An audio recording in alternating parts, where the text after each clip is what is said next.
Cool. Here we are again.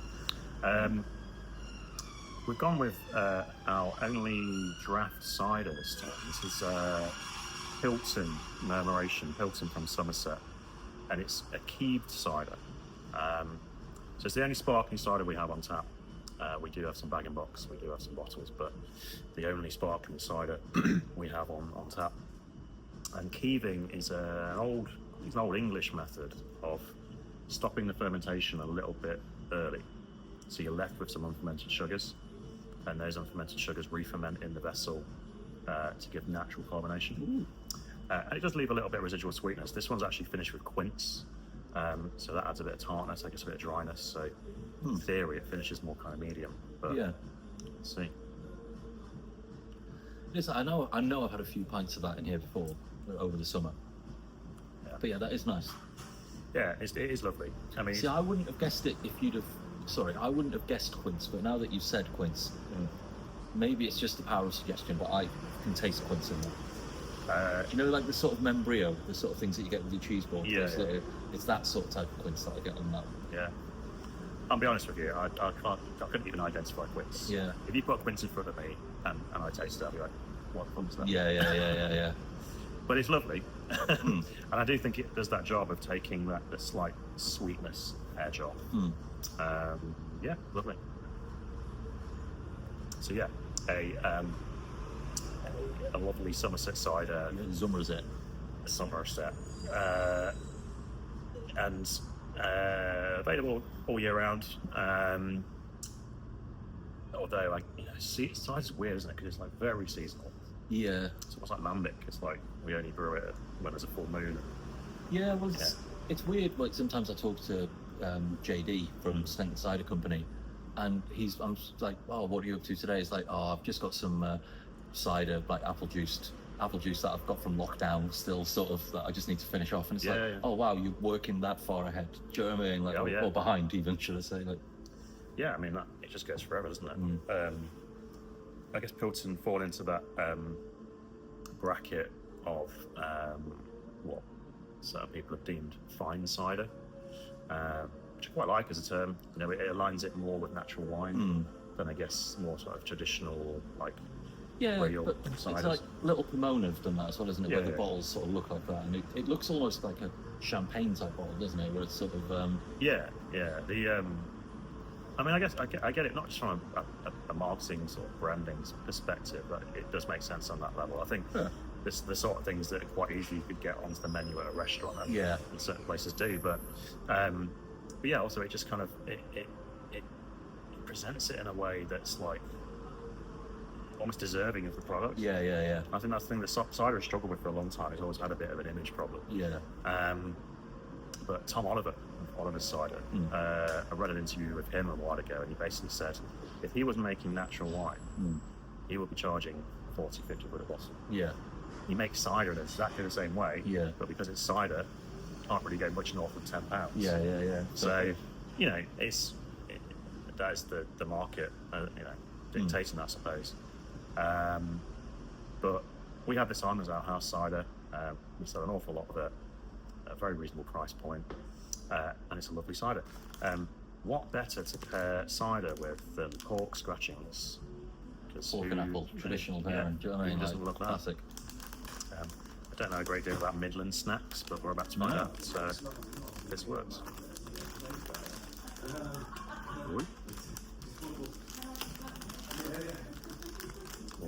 They've got that pork scratching smell, haven't they? There's definitely a claw to it. Yeah. Lovely. Very crunchy. With a nice soft edge. Yeah. Not too hairy. Not too hairy, no. Right.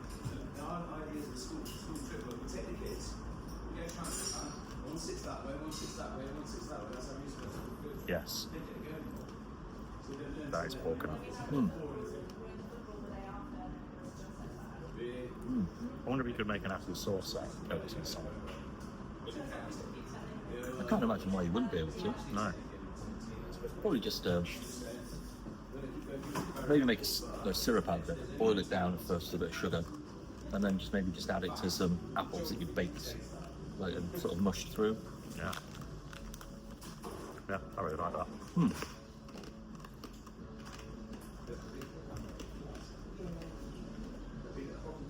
I don't eat pork anywhere near enough, but I always love it when I have it.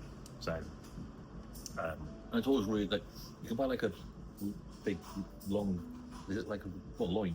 Yeah. Loin of pork. It's like £3. yeah, Like 5 stir fries out. if pork belly's on the menu, Yeah. I'd often go for it. But again, that can be quite hit and miss. Yeah. Like, there's nothing worse than when someone advertises crispy pork belly and it's nothing but. Yeah. And also, as great as the fat is, that's why I always like. I love pork belly on the barbecue, but if there were a few times I had it, and I'd say the pinnacle of pork belly in Nottingham has always been the hand and heart on a Sunday. The hand and heart pork belly on a Sunday is great because you always got a decent amount of meat and a decent amount of fat. Do you know what I mean? Like the number of times I've had it where it's been like just the most minuscule amount of meat, and then it's like the crackling is great, but it's like that's an accoutrement. Do you know what I mean? That's not what. Yeah. You don't just want. You don't want a big slice of meat with no crispy crackling. You also don't want like 99% crackling and the tiniest slither of meat. It's all about balance.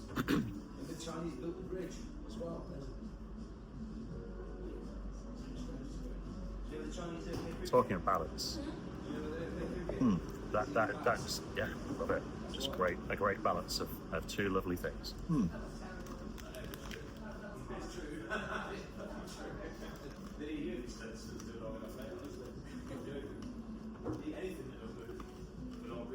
I'll be sure to tag Midland Snacks in the video when we post it. Yeah.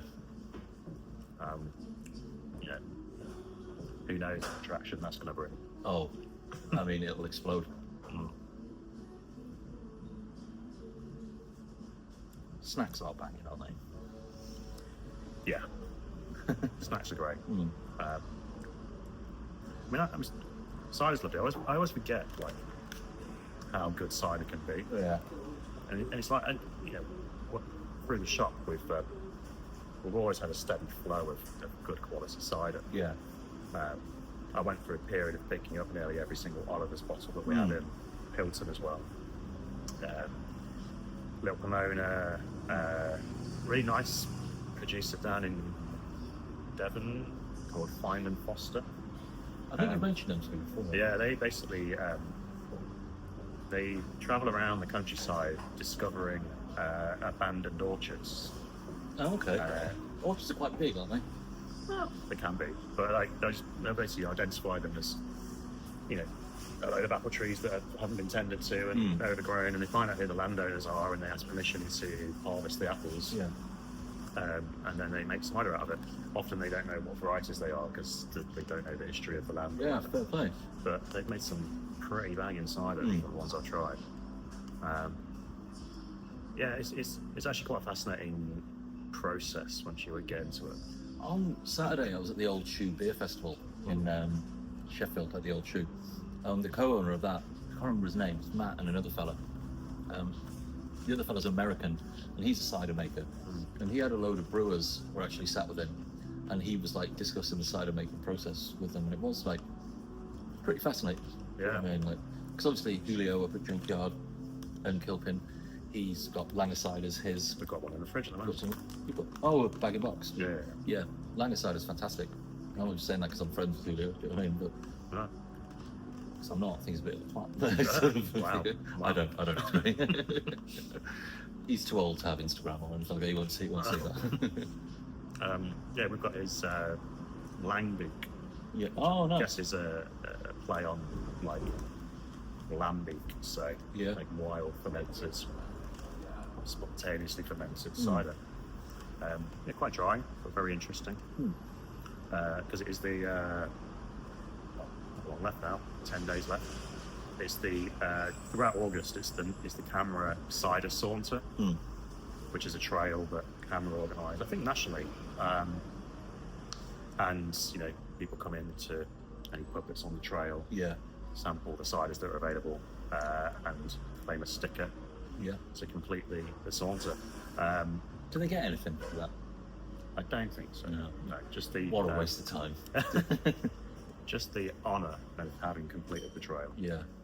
Maybe there's a prize draw you can enter us. Okay. I don't know. I mean, if you much are so. doing it, more power to you. Do you know what I mean? I'm just, I'm just jaded, I hope you all completed it, because obviously that's a lot of money going into different pubs. Yeah. So, Ironically, this wouldn't qualify. no, I don't think it would do, would it? Because it's sparkling Yeah. and it comes in a keg. Mm. Keg. Yeah. Yeah, they're ready to. Yeah, something like that. Listen, yeah. It'd be the opposite of that, wouldn't it? It'd be the. Oh God! Right, we're gonna have to cut this one short. Yeah, for a cider, this is by far the longest video. I know. Yeah. Unreal. Nearly 11 minutes. Mm. Cool. Out of 10. Oh, 10. Wow. Another 10 out of 10 pairing. Cheers, Pork and Matt. apple, it was always going to be a banger. But yeah. I'm sure I had a cool sign-off thing to say in the last couple of videos, but I don't remember what they were. I mean, I just want to say that if we keep doing 10s, people are going to lose all credibility. Yeah, good point. Yeah, the next few are getting ones. Yeah. On that note, goodbye. In a bit.